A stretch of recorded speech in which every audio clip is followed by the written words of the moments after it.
వెళ్ళే ధైర్యానికి చిన్నప్పుడు నేను శివాజీ గారిది ఒక పాఠం చదువుకున్నాను. ఆయన ఔరంగజేబ్ దగ్గర బందీగా పెట్టినప్పుడు ఒక పూల బుట్టలోంచి ఆయన బయటకు వచ్చేసారు. దానికి ఏం కావాలి? తెలివి కావాలి, ధైర్యం కావాలి, తన ప్రజల కోసం తాను నిలబడాలి అనే కోరిక కావాలి. అది అలాంటివి ఎన్నో విషయాలు నాకు చక్కటి స్ఫూర్తి. సర్దార్ వల్లభాయ్ పటేల్ గారు అదే ఇక్కడికి వచ్చి నిజాం ప్రభుత్వం ఉన్నప్పుడు భారతదేశంలోకి దీన్ని విలీనం చేయాలంటే అంతే ఒక సింహంలా వచ్చారు ఆయన. ఎప్పుడైతే ప్రజలకు న్యాయం జరగాలి, అది తప్ప నాకు ఇంకా వేరేది కనిపించట్లేదు వినిపించట్లేదు అనే మానసిక స్థితికి కనుక ఒకరు వచ్చితే ఆ ధైర్యం వేరేలాగా ఉంటుంది. అది చూపిస్తాం మీకు ఎలా ఉంటుంది. ఓకే, చాలామంది హైదరాబాద్ ఎంపీ స్థానం నుంచి టికెట్ ఎక్స్పెక్ట్ చేసిన వాళ్ళు ఉన్నారు. వాళ్ళందరూ టికెట్ ప్రకటించిన తర్వాత అసంతృప్తిని వెలగక్తూ ఉన్నారు. రాజా సింగ్ మీరు పోటీ చేసే పార్లమెంట్ నియోజకవర్గంలో ఒక ఎమ్మెల్యే, అసెంబ్లీకి ప్రాతినిధ్యం వహిస్తున్న ఎమ్మెల్యే, అసలు మగవాళ్లే దొరకలేదా హైదరాబాద్ ఎంపీగా పోటీ చేయటానికని ఓపెన్గా ఇచ్చిన స్టేట్మెంట్. మరో మహిళా నేత ఇంతకాలం పార్టీలో ఉన్నాను, తిరుగుతున్నాను, నన్నెందుకు కన్సిడర్ చేయలేదు అంటున్న యమునా పాఠక్. ఇలా చాలా మంది ఉన్నారు. ఎలా చూడాలి? కుటుంబంలో ఒక చిన్న అలా వచ్చి ఇలా మాధవి గారు టికెట్ ఎగరేసుకెళ్ళిపోయారా? ఇలా మీరు అంటే మీకు ఆనందాన్ని కలగజేస్తూ ఉంటుందని నాకు తెలుసు. కానీ నేననేది ఏమిటి అని అంటే, పార్టీ అనేది కుటుంబం లాంటిది తల్లి. మన ఇళ్లల్లో కూడా మన కుటుంబంలో కూడా ఎన్నో కలహాలు ఉంటాయి. ఈ మాత్రం కలహం ఒక కుటుంబంలో లేదా? ఈ మాత్రం కలహం స్నేహితుల మధ్యలో లేదా? ఈ మాత్రం కలహం మన ఉద్యోగం చేసే చోట లేదా? ఆ మాత్రం కలహమే పార్టీలో కూడా ఉందనుకోవచ్చు. ఇది ఓకే. ఒక కుటుంబంలో అన్నదమ్ములు అక్క చెల్లెళ్ళు ఉన్నాక ఏదో రకమైన మాటలు అనుకోవడం చాలా సహజమైన విషయమే. నేనేం దాన్ని మనసుకు తీసుకోవట్లేదు, దాని గురించి ఆలోచించాలి అని కూడా నేను అనుకోవట్లేదు. రేపు మేము అందరం కలిసి మళ్ళీ పనిచేస్తాము, దిగ్విజయాన్ని మీ అందరికీ చూపిస్తాము. ఆ రోజు ఇదే కెమెరాతో అసంతృప్తి వాదులను ఏకతాటిపైకి తీసుకొస్తాను, గెలుపులో భాగం చేసుకుంటాను అని నమ్మకం అనేది ఇక్కడ దేని చేత వస్తుందంటే, మేము అందరం ఒక కుటుంబం కాబట్టి. ఈ రోజు నన్ను భాజపా పార్టీలోకి తీసుకున్నాక నేను భాజపా పార్టీ కుటుంబ సభ్యురాలనయ్యాను. కుటుంబ సభ్యురాలు ఎప్పుడూ కుటుంబం కోసమే ఆలోచించాలి. వాళ్ళు అలిగా నాకు ఇబ్బంది లేదు, వాళ్ళు అలక తీరడం నాకు ఆనందమైన విషయం. వాళ్ళు రావాలి అని నేను కోరుకుంటాను. మీరు వెళ్తారా మాట్లాడించడానికి? కలుస్తారా? వెళ్ళి మీ ముందు డయల్ చేస్తారు, ఇప్పుడు మాట్లాడతారు. రాజా సింగ్ గారికి కాల్ చేయండి. కావాలంటే మాట్లాడు, తప్పే ఉంది అందులో. చూద్దాం, మా కాల్ లిఫ్ట్ చేస్తారేమో. Seriously I don't mind.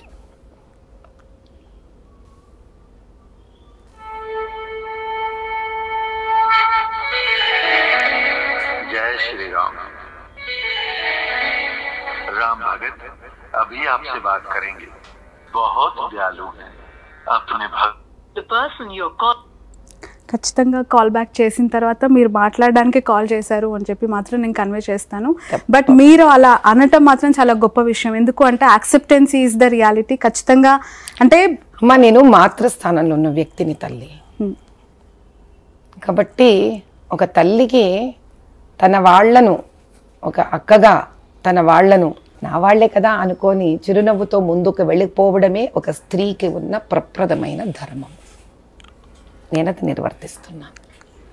ఇప్పుడున్న సమయం మనం ఇటువంటి వాటి కన్నా కూడా కాన్స్టిట్యుయెన్సీలో ఏం పని చేయాలి, ఎలా పని చేయాలి అనే దాని మీద ఆలోచించడం ముఖ్యమైన విషయం ఏమోనని నా ఉద్దేశం. రైట్.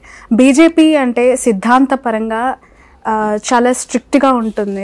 సంఘ్, ఆర్ఎస్ఎస్ లేదంటే బీజేపీ కండువాకి ఉన్న గొప్పతనం వివరిస్తూ అనేక కార్యక్రమాలు, యాక్టివిటీస్ అనేవి ఒక లైక్ ఇట్స్ హోంవర్క్ కదా. చాలామంది టికెట్ ఎక్స్పెక్ట్ చేసినా ముందు ఇక్కడ పార్టీలో పనిచేయాలి, ఆర్ఎస్ఎస్లో సభ్యులుగా ఉండాలి, సో అండ్ సో చాలా ఉంటాయి. దానికి ఒక ప్రతి స్టెప్ 1, 2, 3 అనే ఉంటుంటాయి. బట్ మాధవి లతకి ఎంతో మంది ఎదురు చూస్తూ ఉన్నా కూడా టికెట్ కన్ఫర్మేషన్ అయిన తర్వాత ఆమె బీజేపీ పార్టీలో అఫీషియల్గా జాయిన్ అయ్యారు అనే ఆరోపణ వచ్చింది నిన్న అనౌన్స్మెంట్ అయిన తర్వాత. అది నిజమా? మీరు టికెట్ అనౌన్స్మెంట్ అయ్యాక ఢిల్లీ వెళ్ళి తరుణ్ చుగ్ ఆధ్వర్యంలో జాయిన్? నేను సంఘ మనిషిని తల్లి. ఓకే. నేను విశ్వ హిందూ పరిషత్లో రామాలయ నిర్మాణం సమయంలో I was one of the స్టేట్లో తయారైన బోర్డులో ఒక మెంబర్ని నేను. ఓకే. సంస్కృతి అనే ఒక దాంట్లో వైస్ ప్రెసిడెంట్ నేను. ఇంద్రేష్ భాయ్ సాబ్ ఆల్ ఇండియా ఫ్యాన్స్ దాంట్లో నేను వైస్ ప్రెసిడెంట్ని. నేను ఒక సంఘ ఆడపిల్లనమ్మా, కానీ డప్పు కొట్టుకోవాల్సిన అవసరం నాకు కనిపించలేదు తల్లి. ఓకే. ఎందుకు? ఏదైనా ప్రచారం చేసుకోవడం అవసరం ఏముంది? నా మనస్తత్వం అది కాదు. ఓకే. నేను సంఘ మనిషి అని చెప్పుకోవడంలో సంఘ మనిషి అవ్వమమ్మ. సంఘ ఒక ఉద్దేశాలను శరీరంలో జీర్ణించుకొని వాటిల్ని ప్రజల కోసం సేవ చేసే వాళ్ళు సంఘం. మీరు ఎప్పుడైనా నిజంగా సంఘ కార్యకర్తలు వాళ్ళని చూడండి, వాళ్ళు చాలా ఔన్నత్యంతో కూడి ఎంత సింపుల్గా ఉంటారు. That is what I have learned from Sangh. నిన్న తరుణ్ చుక్కు గారు కూడా నన్ను అదే అన్నారు. తల్లి నువ్వు సంఘ మనిషివమ్మా, నీ డిఎన్ఆర్ఎన్ఏలోనే కాషాయ రంగం ఉంది, అలా నువ్వు ఎప్పుడో కాషాయం వేసేసావుగా. అందుకే బీజేపీ అధినాయకత్వం మిమ్మల్ని హైదరాబాద్ ఎంపీగా దింపుతోందా? అది ఏదో మీరు వాళ్ళని అడిగి తెలుసుకోవాలి తల్లి, వాళ్ళ మనసులో ఉద్దేశం. నా ఉద్దేశం ఏమిటి అని అంటే, ధర్మబద్ధంగా పనిచేస్తున్ని ధైర్యంగా ఉన్న ఒక స్త్రీకి, బహుశా వాళ్ళు ఆల్రెడీ ఒక రిజర్వేషన్ మొదలు పెట్టాలని ఒక ఆలోచనలో కూడా ఉన్నారు కాబట్టి ఈ విధంగా వాళ్ళు ఒక అవకాశం ఇద్దామని కూడా ఉండిండొచ్చు కదా. వాళ్ళ ఉద్దేశాలు ఏమున్నాయో అధిష్టానంలో కూర్చున్న వాళ్ళది ఉండొచ్చు.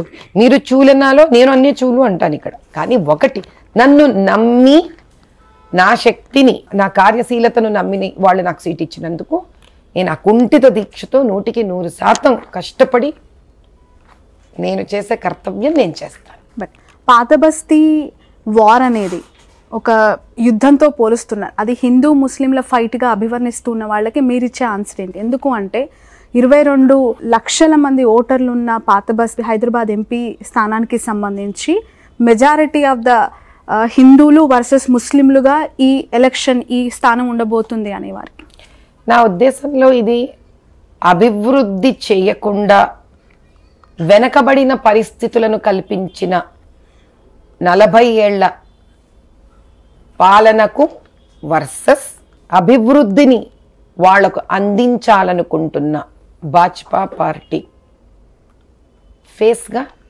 అలాంటి యుద్ధం అని చెప్తాను.